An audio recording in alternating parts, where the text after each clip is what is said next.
avant d'aller du côté de la République démocratique du Congo, je voudrais donner lecture à mon vision de l'éditorial que j'ai publié aujourd'hui sur la situation politique dans mon pays natal, le Cameroun. Je m'en voudrais de ne pas attirer votre attention sur cet éditorial. Je publierai désormais toutes les semaines, notamment en début de semaine, un éditorial sur l'évolution de la situation politique camerounaise, en cette année 2025 en particulier. Alors, mon éditorial s'intitule « Les deux pôles de la résistance camerounaise, le réformisme néocolonial et le panafricanisme révolutionnaire ». La scène politique camerounaise se clarifie comme l'eau de roche en 2025. D'une part, ceux qui croient que le changement peut provenir de l'usine électorale du régime Biya, Elekam, dont la composition, cette usine électorale dont la composition, alors très bien, je dis donc que d'une part, ceux qui croient que le changement peut provenir de l'usine électorale du régime Biya, Elekam, dont la composition partisane annonce par anticipation les résultats partisans. D'autre part, ceux qui savent que le changement politique viendra essentiellement de la mobilisation transethnique, transrégionale, transreligieuse et panafricaine des Camerounaises et des Camerounais des 10 régions du pays et des diasporas pour une transition vers la nouvelle République fédérale du XXIe siècle camerounais. Le réformisme néocolonial, soumis aux diktats néocolonialistes et impérialistes étrangers, c'est le style essentiel du régime RDPC et de ses admirateurs plus ou moins conscients. Eh bien, cette idéologie s'accommode de la croyance surannée que l'organisme électoral à la solde du régime Biya soit capable de délivrer des résultats électoraux reflétant la volonté souveraine du peuple camerounais. Quel rêve! Cette conception miraculeuse du changement populaire se heurte à 40 années de tricheries efficaces du régime Biya aux élections, qui n'en ont plus depuis lors que le nom.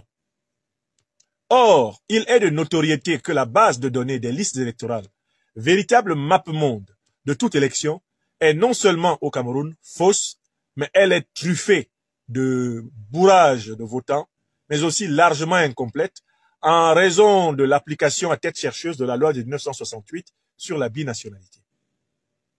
Et c'est précisément pour cette raison que le Conseil constitutionnel a brutalement rejeté l'exigence de transparence récemment formulée par certains partis de l'opposition réformiste. De facto, par la volonté successive des régimes néocoloniaux Biya et avant l'UAIDJO, des millions de Camerounais demeurent exclus des listes électorales en cette année 2025. Il ne suffit pas de se présenter dans un bureau d'inscription dans la liste électorale pour y être inscrit. Ne pouvant donc être électeurs ni candidats aux élections dans leur propre pays natal, ces millions d'exclus n'ont pas d'autre chemin à suivre que celui de la mobilisation panafricaine révolutionnaire qui s'impose pour rebattre l'ensemble des cartes du vieux système néocolonial. Au point qu'on en arrive à cette incongruité qui veut que des opposants politiques sollicitent la générosité des diasporas, alors même que dans leur écrasante majorité, les Camerounais des diasporas sont non seulement exclus des listes électorales, mais aussi empêchés de candidater librement aux élections municipales, législatives et présidentielles du Cameroun. Le panafricanisme révolutionnaire, dans ces conditions, reste la seule voie authentique de sortie de l'impasse camerounaise. Malgré tous les cris d'orfraie des esprits moutonniers qui ont renoncé à l'urgence de la pensée pour devenir des lanceurs de fatwas éculés contre les offres politiques différentes des leurs, une évidence historique s'impose. Il faut mettre au préalable fin au régime corrompu de Paul Biya pour pouvoir réorganiser le pays et consulter le peuple dans des conditions exemplaires, transparentes et consensuelles.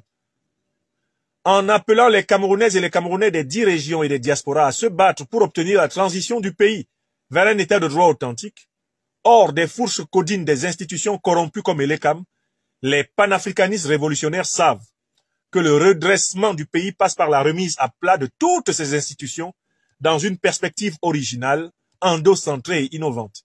Il s'agit de sortir les Camerounaises et les Camerounais des enclos mentaux du tribalisme d'État et du tribalisme d'opposition, de la corruption, du fanatisme et de la haine de la connaissance, de la haine de soi et de l'absence de vision civilisationnelle collective.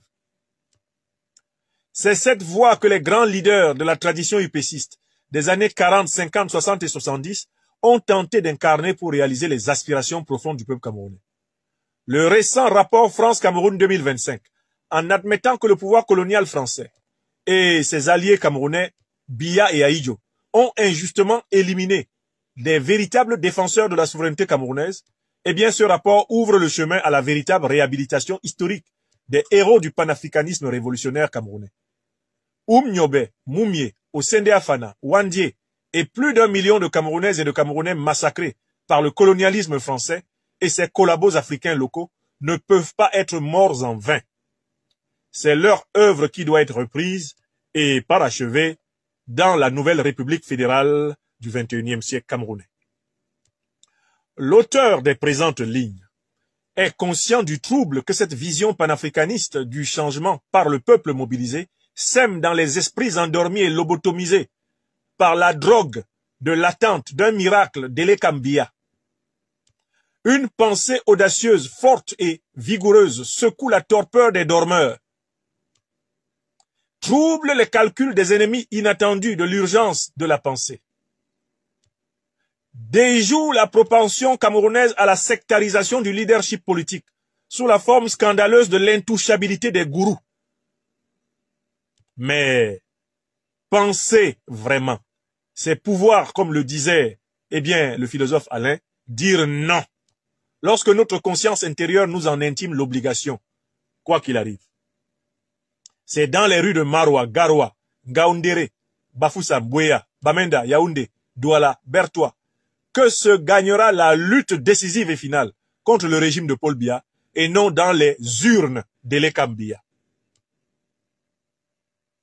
Ces choses, je les ai écrites et dites depuis des émeutes populaires de février 2008. Je les ai gravées dans le marbre de mon livre de 2014, intitulé Critique de la tragédie camerounaise, publié chez l'Harmattan à Paris. Ces choses sont plus que jamais vraies. La souveraineté du peuple camerounais sera reprise par une immense insurrection citoyenne. Tous les Camerounais et Camerounaises qui me connaissent vraiment savent que je les ai toujours dites et défendues, ces choses-là. Elles sont plus que jamais vraies. Et écrivez ceci, Tilana, quand ces choses arriveront, je serai au cœur de mon pays natal, déterminé comme toujours à lui apporter le meilleur de moi-même. Ce sera la grande victoire historique du panafricanisme révolutionnaire camerounais. En effet, à ceux qui me disent « Viens ici sur le terrain et fais ce que tu dis pour qu'on voie », je réponds « J'y suis déjà, chers aveugles d'esprit, car mes idées, mes seules idées vous empêchent de dormir sur vos misérables lauriers. Ce qui doit être, que vous le vouliez ou non, sera. Car ce que vous espérez, vous le craignez aussi. » Dieu bénisse le Cameroun. Je suis le docteur Franklin Nyamsi, Wa Cameroun, Wa Africa, président du collectif diasporique camerounais, Rouen, ce 3 février 2025. C'est mon éditorial de la semaine consacré au Cameroun. Le prochain éditorial de la semaine consacré au Cameroun est pour lundi prochain. Voilà, mes chers amis. Je passe maintenant. Veuillez tout simplement vous abonner et activer la cloche de notification pour ne rien rater. Retrouvez KDV Africa sur YouTube, Facebook, TikTok.